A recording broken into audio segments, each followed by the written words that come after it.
Okay, good morning. The title of this class is How to Love Someone You Hate, which I chose this class, I guess, last September or October, something like that. And I chose it because the title intrigued me. And it certainly puts all the responsibility on us.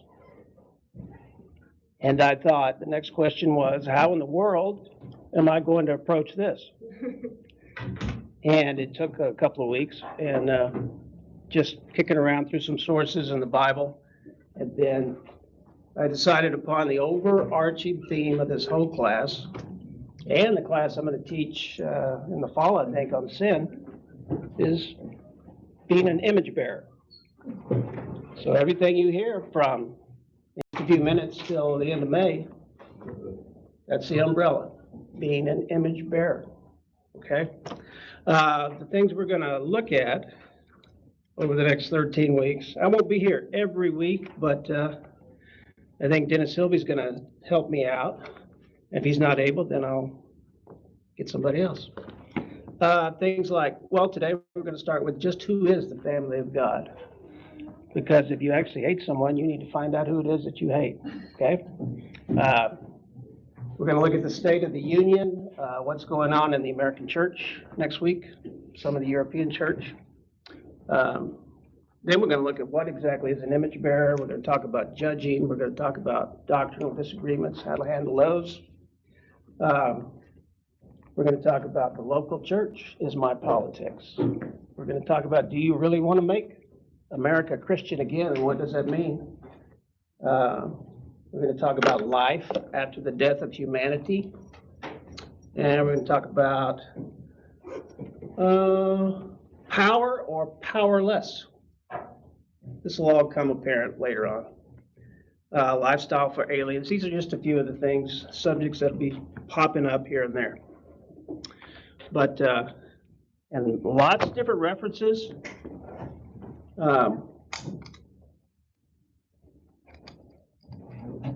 There's a book that I use. It's called The Church of Us versus Them. I think it was written by David Fitch, if you've ever seen or heard him. There is a book by, I think his first name is Flavel or Flavis Yeakley. It's Why They Left. It's Why They Left the Church of Christ. He's a professor at Harding. Professor at ACU, Randy Harris. A lot of stuff from him. Who else did I use? I don't know. It's about like this. It's a bunch of different people and a whole lot of articles. You can't believe the number of articles I found about American Christianity and European Christianity and the decline and the reasons for it. And you might say, oh, COVID. No. You'd be surprised. It's been going on for a long, long time. Okay, so now we are going to start with God's global family today. And just see who exactly it is part of our family. And this was a good exercise for me because I lead now a very small life. At times it's been pretty big. You know, I've lived in different places. It was very big when I lived in places like Afghanistan and Iraq and Kuwait and those type of places. You meet a lot of different people and you see a lot of different things. But now it's, you know, go to work, go home, go to North Carolina, talk to my mom on the phone. That's my life. Okay. And it's been that way for several years and I like it. So it was good to step out of that box and just say, hey, who is exactly in my family? Okay. So let's start. Hey, Greg, Yeah. Before you get started, when I first saw the title, it sort of intrigued me. Yeah, me too. And it's because of the proposition that's embedded in the title. We are to love those that hate us, and we are to love our enemies. And I'm not sure how you describe the word enemy there in that passage, but I think we should be real cautious on saying, I'm going to learn to love those people I hate. Because I don't think we have a right to hate. That was one of my, Okay? As a Christian, now, am I saying that I don't? No, I'm not saying that at all. But I'm saying, as a Christian, do we have a right to hate somebody that's done evil to us, that's done evil to the world? I would just put that out for the class to think about before we automatically accept, oh yeah, Greg's going to teach me how to love someone that I hate. I think we should Probably start. not. Yeah. I'm giving you that, okay? yeah, I think we should start back one step and say, why do I hate anybody? Now, I understand how people, there's evil in the world. I'm not being Pollyannish here and trying to say there's no evil in the world or anything like that. Hate is maybe a motive or an emotion that we should stay away from as Christians. Now, I know it's hard, and I know I got up in front of a class right after 9/11 and was teaching, and someone asked me what about 9/11 made me angry. And it was because I was feeling towards certain people a way I shouldn't. Okay? And that's hate.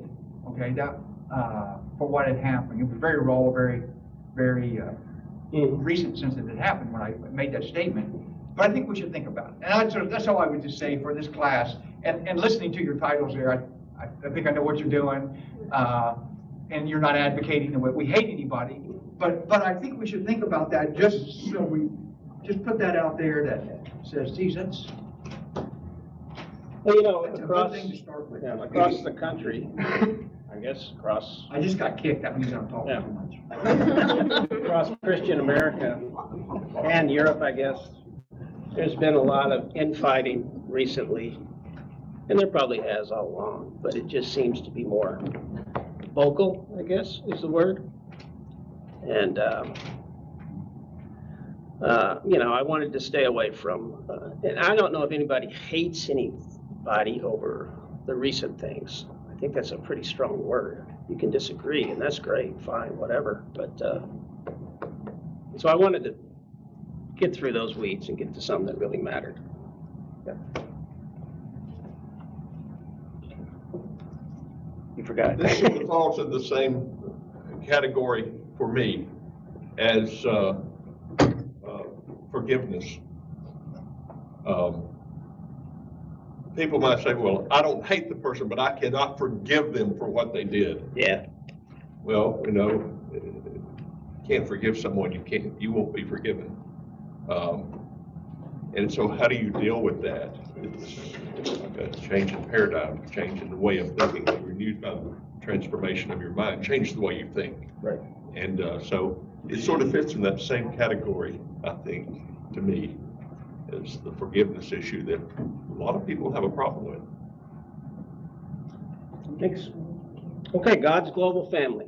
There is a lot of diversity in the world. There's different skin color, obviously, different hair color. I'm on my third, brown, gray, white. Some of you have had more. Some of you are giving up on hair.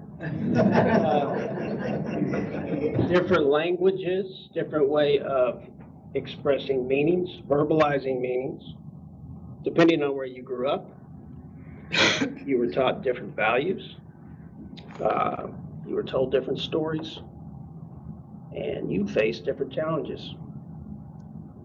Some of us are rich, some are poor, some are powerful, some not so powerful.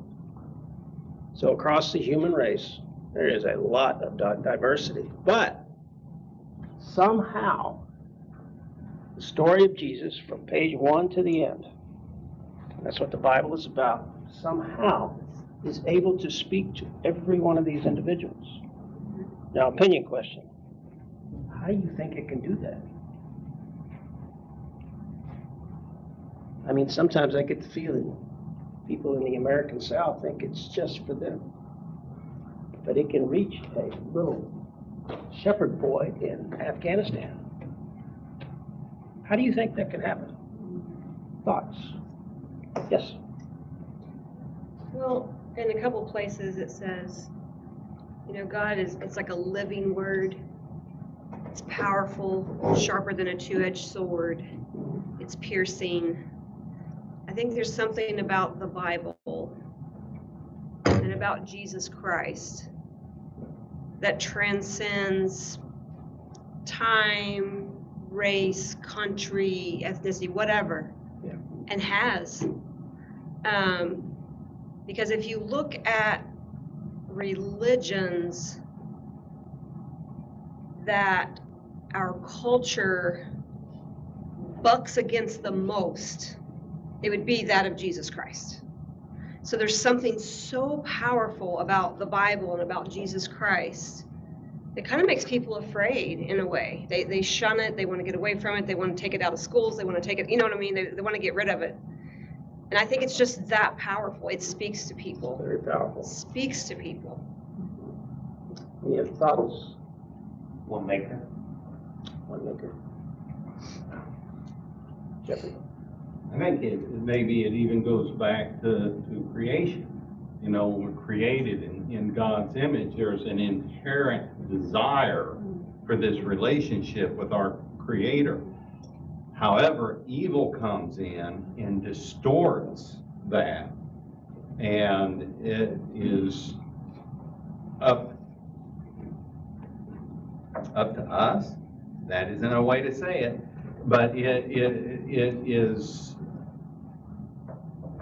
the resistance of that temptation that allows us to have this relationship with God that we are naturally drawn to. And I think, whatever religion you choose and whatever God you choose, it is that being created in the image of the true God that is the seed of that desire and recognition that there is a higher being. Excellent, thank you. Yeah, this story of Jesus, it's able to address our questions about ourselves, about other people, about our longings, about God, about why we're here. Lane? I've heard it described as an individual having a favorite color and standing before this color and just absolutely marveling about how beautiful that color is. And if we could only stand back a ways, we would see that that color is only a thread in this massive tapestry that's absolutely gorgeous, but we can't see the whole tapestry because we see what we know and what we'd like. And that's kind of a good, I think, just analogy to the human condition, in that from a social standpoint, we become very comfortable, let's say, or at least aware of our current social situation, and we're very aware possibly, or hopefully, and we become somewhat of an expert in our own little world, but we can't see the whole tapestry. And I think that's one of the things that God is showing us through His Word and who He is that God sees a much bigger picture than we do. And we may consider ourselves expert in the color mauve or whatever they want, But God is a lover of the tapestry. And just like the first century Jews were absolutely convinced that there was to be a kingdom that was an earthly kingdom with a strong, powerful leader that was going to release them from bondage and captivity and enter in, and bring out this whole new world order. They were really wrong about how that was going to go. Right. I think we may be really wrong in how God sees His creation, and God's got something so much better than we can even conceptualize. Right. That's part of how we learn to mature as a human being and as a Christian? I don't know if this answers your question, quite honestly, I don't even remember what the question was. To kind of go back to what Gary said, do I think anyone in this room hates, like tries to hate? No. Is there hate in the world? Absolutely. At my school, when I use the term biblical illusion, we'll be reading something and I'll say, this is a biblical illusion. And they'll be like, what's that? These guys know nothing about the Bible. And I guess the title of this intrigued me because I don't think I hate, I try not to. Certain students, when they get under my skin, I have to take a step back and I forgive them so that I do not hate. But I need to do a better job of modeling the love of God because they need it so desperately. True. A couple weeks ago, Candace texted Kara and me during the day and said, please pray for my school. A 10th grader was lured to a place the night before and shot and killed by other 16-year-olds. I know. And it's like, how is there so much hate in these kids we're still kids? And it just makes me sick. Yeah. So I need to do a better job. We all do. The other day I said we had a vocabulary word called lament. Lament. And I said to this one sophomore, I said it's like Lamentations in the Bible. And she goes, yeah, I know. And I wanted to start jumping up and down and doing a happy dance because I don't hear that very often.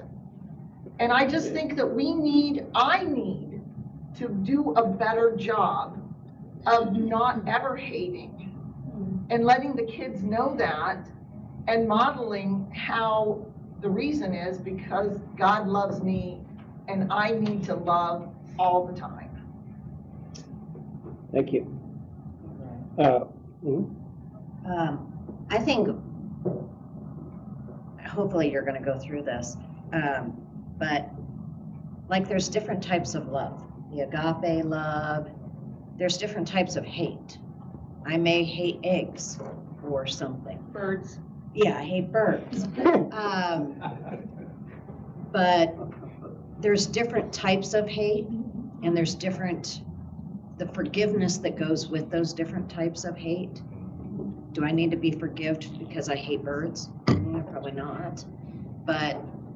And I know that sounds silly, but I think we need to look at the different types of hate that we're talking about. We will it's not going to be In depth. overt. Right. We'll have to dig it out. So here's a statement. The story of Jesus, this Jesus movement that has affected the world.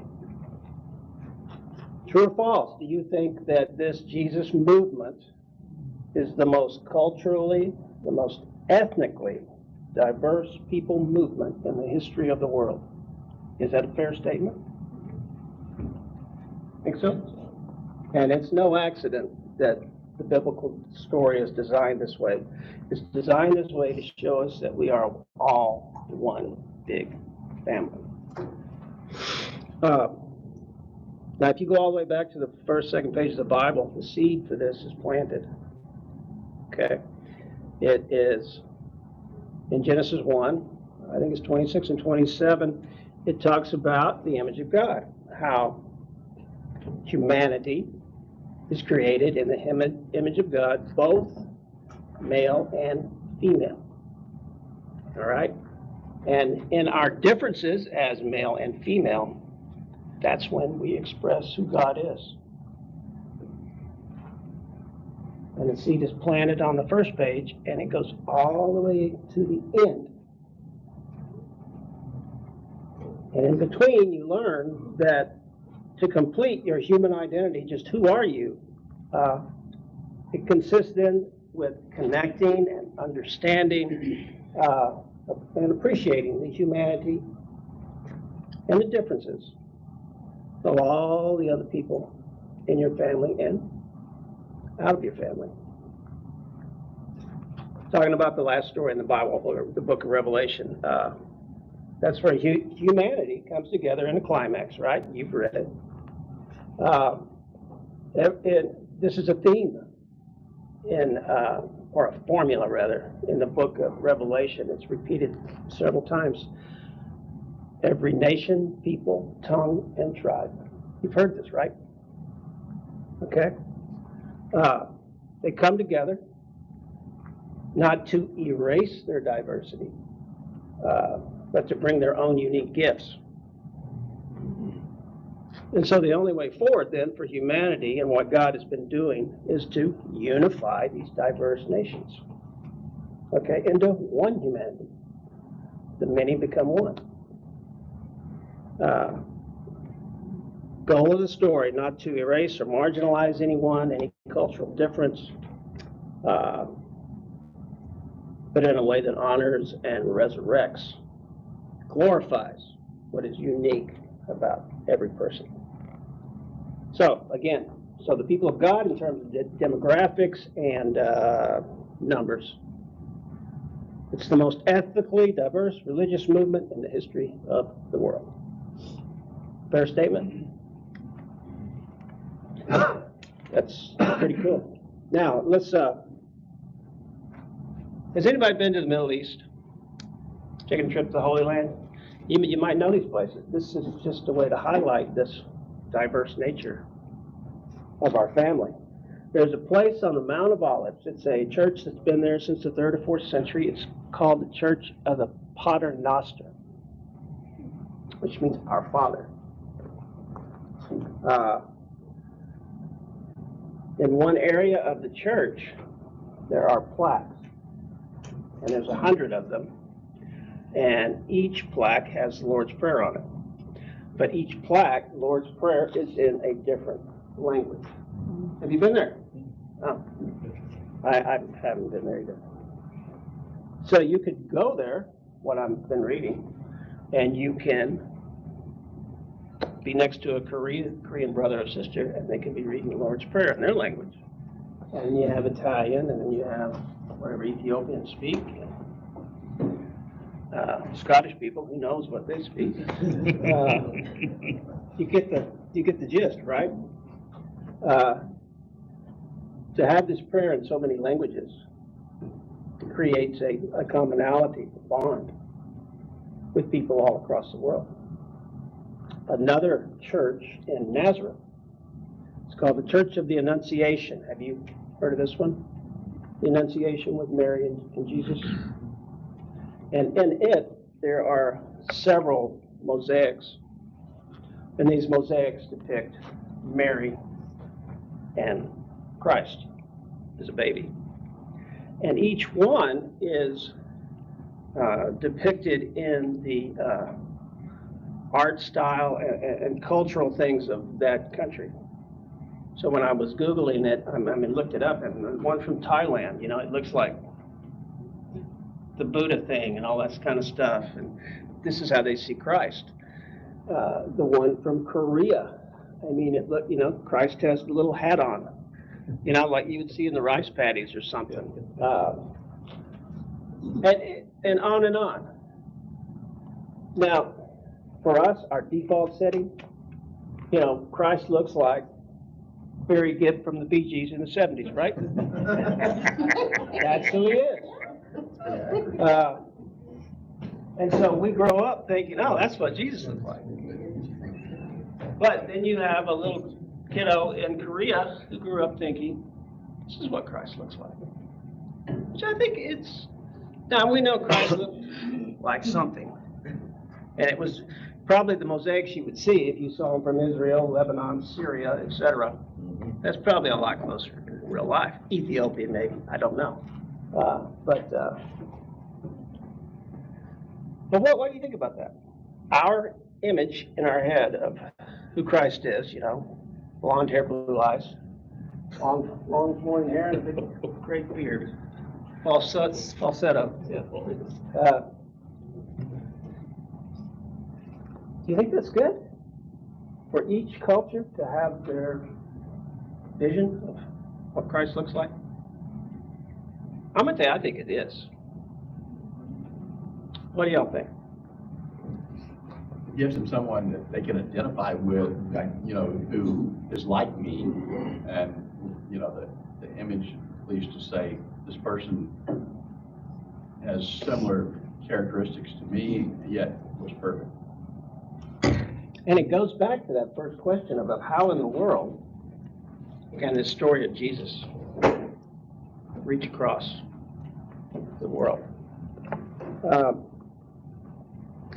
There is an author, Philip Jenkins. He's a professor of history. He taught at Penn State. Now he's down at Baylor in Texas. And one of his passions is talking about the growth of the global church. He's written several books, and some of them are on how the church in the global south is defined as the southern hemisphere, kind of loosely. Some of those countries are just north of the equator, and he wrote late 90s, early 2000s, I think, to like 2012 or something like that. These books that I saw.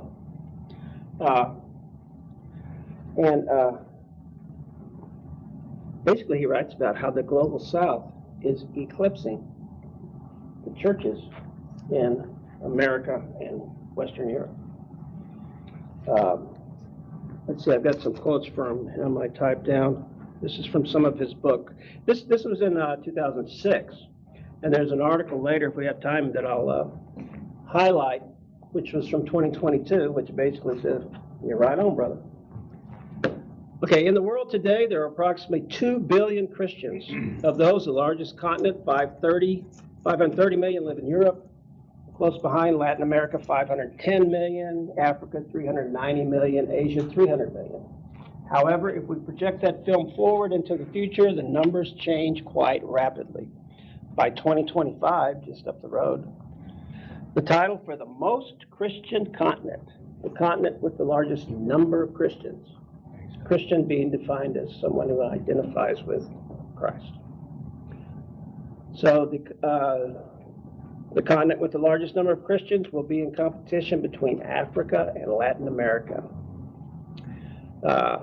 And then by 2050, they have no doubt that Africa will be the seat of Christianity in the whole world. Another quote from another book is, as Christianity moves to the global south, Christianity is also entering a world that is very, very poor. If you want to think of the average Christian in the world today, then you need to think of perhaps a woman who lives in a village in Nigeria or in a shanty town in Brazil.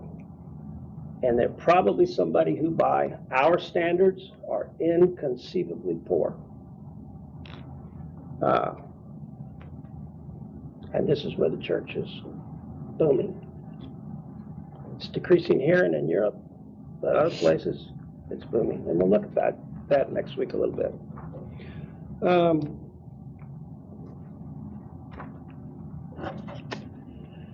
So this diversity we've been talking about is by design. And I want to highlight that by looking at a passage from Romans. It's in chapter 15.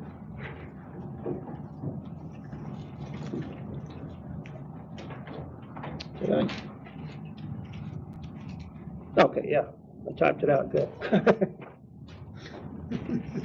Starts in 8 and it goes through 13. Now, Paul wrote the book of Romans to a group of Christians, Jewish Christians and non-Jewish Christians who just basically weren't getting along, okay? That's one of the reasons he wrote it. Is everybody there? We're going to start in 8.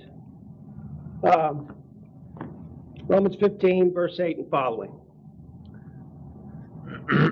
For I say that Christ has become a servant to the circumcision, or in some versions it said to the Jews, on behalf of God's faithfulness,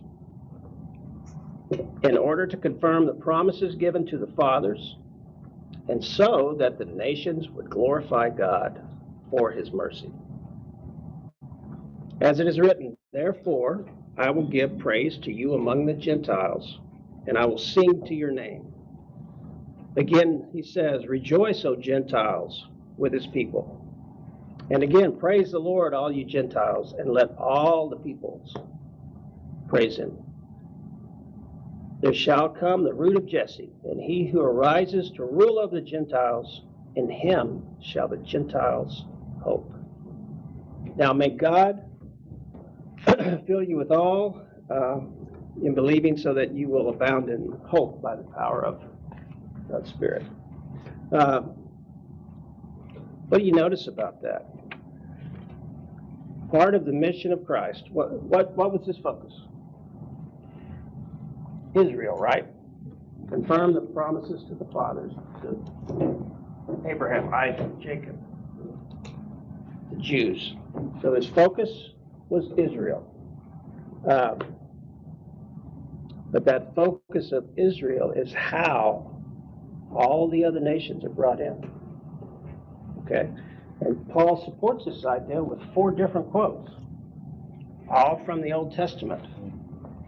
One is a poem from David, and that is, therefore I will give you praise to you among the Gentiles and sing to your name. That's in 2 Samuel. That's the first part of the body of this verse, of these verses we just read.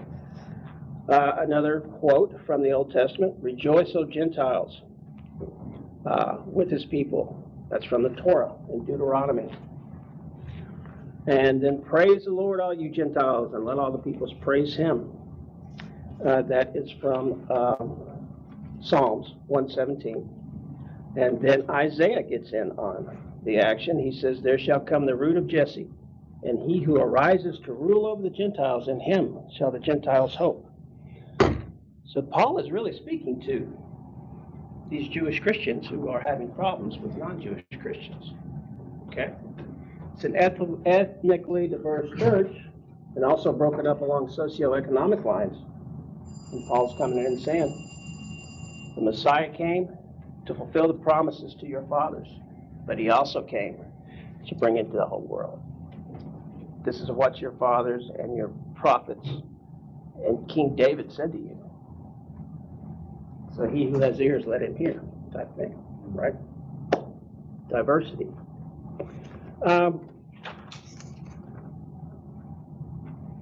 So the family of God is unified, says Paul, not by a tribe, Jews or Judah or whatever, not by a cultural identity, but the family of God is unified by the Messiah, by Christ. Okay? See, that was the first bell, right? Let's see. We've had some good discussion. I appreciate it. We're gonna. Oh, okay. I think it's important to note your comment about these quotes. He quotes Moses and David and the prophets. Mm-hmm. And took for the Jews, Moses and the prophets and the king. Yeah. I mean, what better sources can you use to justify anything? Exactly. Exactly. There's some verses out of Revelation that talk about this diverse family. I'll read them here since we only have a few minutes left. And again, that formula, every tribe, every people, every tongue, every race, repeated several times in Revelation. From Revelation 5, and they sang a new song, saying, you are worthy to take the scroll, open its seals, because you were slain. And with your blood you purchased for God persons from every tribe and language and people and nation. You made them to be a kingdom. It's diverse people to be a kingdom and to be priests, to serve our God, and they will reign on earth. Revelation 21. And it says, and the city has no need of the sun or the moon to shine on it, for the glory of God has illuminated it, and its lamp is the Lamb. The nations will walk by its light, and the kings of the earth will bring their glory into it. In the daytime there will be no night there. Its gates will never be closed. and they will bring the glory and honor of the nations into it.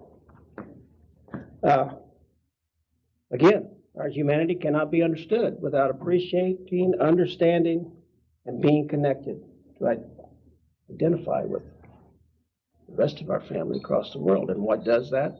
Christ.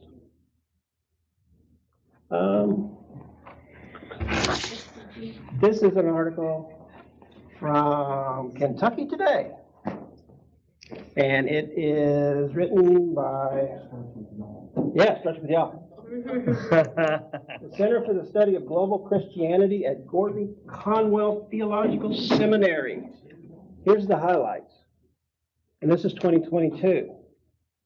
Religious faith is growing faster than the irreligious, except in Europe and North America, where secularism is growing. Globally, not true. Christianity actually continues to grow. With almost 2.56 billion people who identify as a Christian by the middle of 2022, by 2050, that number will be 3.33 billion. In 1900, less than 1 million people around the world were considered Pentecostals. By 2050, there'll be more than 1 billion. Growth is fastest in the global south, southern hemisphere. Where do you think? There's 3 countries where it's exploding.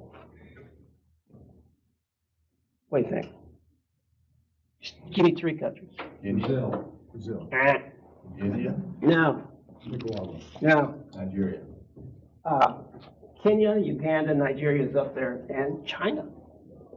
I don't consider China being the global south, but you know what? You can do anything with stats. Well, we had 5 people last week. Now we got 25. What kind of percent is that? But you know that's cool stuff. Where am I? By 2050, Africa will be home to almost 1.3 billion Christians. Latin America, 668. Asia, 560 million. Europe, 497 million. North America, 276 million. As Christianity continues to grow in the global south, and this is what I think is important, it becomes less concentrated in highly Christian areas. And because of that spread out, more people who have never heard of Christ now know someone who worships Christ. Several years ago, it was like if you go to places in Africa or the Middle East, like 1 in 20 knew a Christian. Pretty soon it's estimated that 1 in 5 will know a Christian, which is only good for Christianity. So there's a pattern, there's a design, there's a process. Yeah, it's declining here. We'll talk about, I mean, there's some cool stuff. We'll get into it later. Okay, that's it. Page 1's done. Page See you 1. next week. Good discussion. Thank you very much.